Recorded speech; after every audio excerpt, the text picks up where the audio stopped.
Morning guys, happy Tuesday. Happy Tuesday. Against the sun man. Ay, nagulat ko din. So, may nagkuhan pa ko before. Nagtukos veteran yan. Kay mahutdan o tablitas o din. Kaya iyang pain reliever ba. Gana lang namo o kuan. Panalag sa pain reliever. Kaya nagkiak lagi siya. Kaya nahutdan ko kuan tablitas ni Udin. Para wala na siya nagkiyang-kiyang tayo marag ni epekto na ang reliever sa iya. But ang veterinarian is bakasyon. Bakasyon sila og 2 weeks. Bantay ka o din. Lagbawan ka. Dili magkiat ha. Kaya magkiat magod siya guys. And then kanang mali ang pagkilos ni Udin. Ayun, mag-ano na siya. Ang tawag niya, yung kimpang-kimpang na iyang ang lakaw. Then, hirapan siya pagtayo. Kaya, nagkiat lagi. Kulit kasi niyan eh. Ang purpose ko dito guys, mag-ano is yung oats seedlings. Andun. Torao. Pero hindi lahat tumubo. Kay ano naman nila yan yung tawag niyan. Ang tawag niyan guys. Sa English ana. Asa man tong ubay-ubay. Ito dari nga side. Lah. Sa man maybe kung si maybe og kano kahoy. Nagapo sa iyang Douglas. So. So, kema. Bye kids. Naapay morning dew nagano man guys, lumamig pero mamaya mainit na yan kasi may ano man, may araw kasi inulan biglang umulan. Lumamig ang panahon. Malapit na summer. Pero ang oras, ang time, weather, dili ang weather. Ang oras namin is summertime na, but wala ba'y summer. Niya pang summer sa kuan. Tunga-tunga guro. Tunga-tunga sa June. Something. Ay. Hala kaya. Mag-ano pa. Naglingi-lingi ko kay kuan. Kanang basig na apoy. Kan lain unsa man, ha? O din. Wala na sam. Ay, excuse me. Ano na lang pa, mag-record. Di ako makapag-live kasi ubos na yung ubos na yung data ko. Mag-load.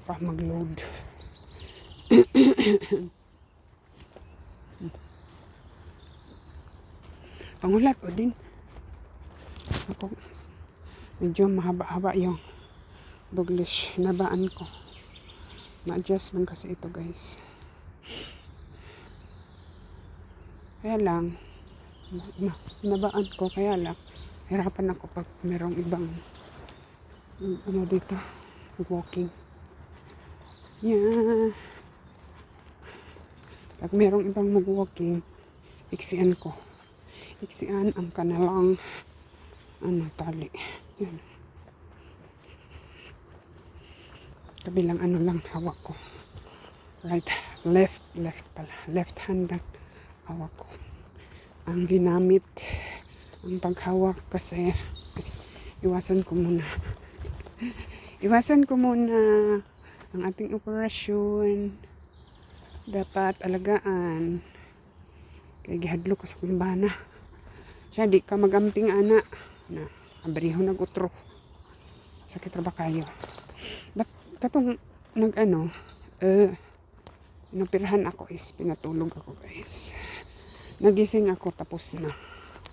Diyan medyo sakit maliit lang siya. Maliit lang ang ang sugat. Pero ang sakit, malalim, medyo malalim.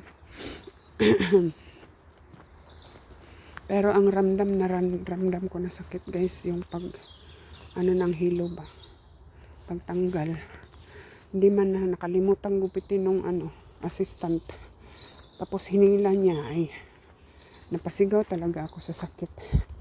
Tapos bukas pa yung abri ang bintana tuloy, abri ang portahan. Nya daghan ba yung pasyente? Ingon akong bana kada drama queen bani mo sakit kay ni nagdugo manggani. Kaya mang gibira niya wala pa niya na gupit ba. Kala niya nagupit na yung last na sinulid hilo. Ano yung sabi ko sinulid pala. Sabi ko hilo. Katagalog kasi, ayan. Tagalog na 5-5, saan na lang. Ay, Ginoo. Ngisi-ngisi rataan. Ano na putas kakahuyan. Okay. Asal mo din, oy. Oden.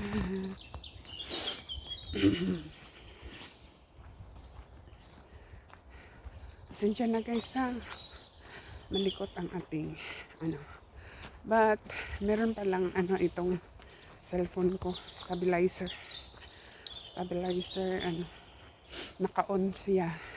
Kaya hindi masyadong malikot. Why? Pero lang yata yan. Extra sa ng Samsung. I'm not advertising but Samsung ang gamit ko for how many years na? 4 years na. 4 years na kasi nag-start ako ng vlog. Ibang cellphone ang gamit ko. Vivo yung gamit ko. Tapos kinompare ko yung video ng Vivo at saka Samsung is magkaiba talaga. Kaya naintindihan ko yung anak ko, yung youngest ko na gusto talaga niya sa S. Sa S na lang. Tapos meron kasi ako nakitang guys. Meron ako nakitang iPhone. Apple. Nag-sale. Tapos sabi ng anak ko, wag daw. Pinanood ko na lang yung anak ko. Kasi pag may problema ako guys is yung youngest ko ang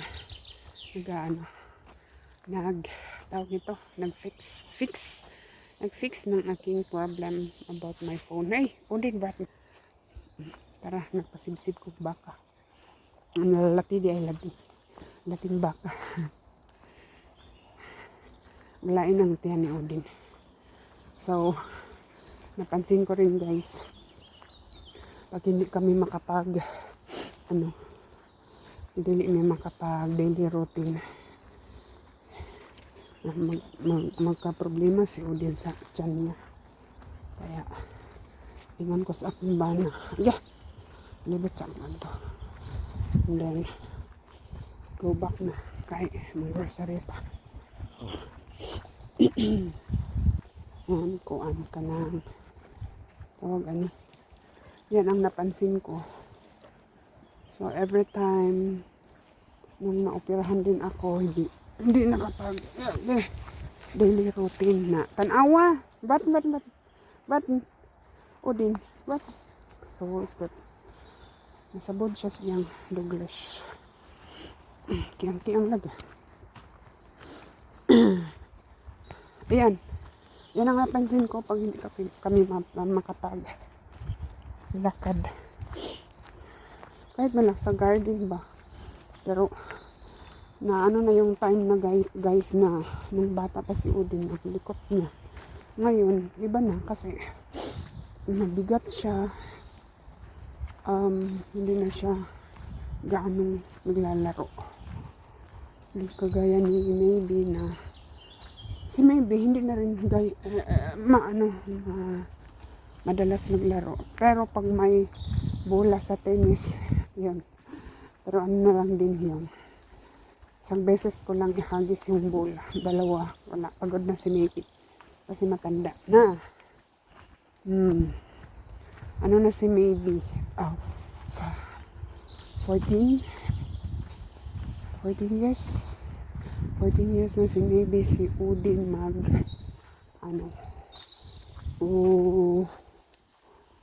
ano tayo ngayon? 8 years na si Udin. Ngayong, tama ba? 7 o 8 years. 8, 9. Ay, Diyos ko. 8 pala. 8 ngayong July. July 17 kasi ang days na isinilang since birth. July 17. Yung ano naman, isang ano naman namin, alaga yung si Wusil is March 17. March 17 siya sinilang. Lumisan siya, iniwan niya kami March 9 ba yun? March 9, March 10. Something titsit, so wala siya. Hindi siya umabot ng 9 years sa amin. Ayan. Pag maliit pa, very cute ang alaga. Pero pag malaki na, matanda na, wala, makulit din. Come. Langsam. Napandol si Odin. Nabalik na kami, guys. Okay. Hindot ang panahon kahit the sun is shining. Pero, some part sa kuan is kanang gray. Dili siya blue. So, may siya nga na uulan pala. Uulan. Okay. But, kaya na ko na kong kamot. Gilaylay. Gilaylay. So, laylay.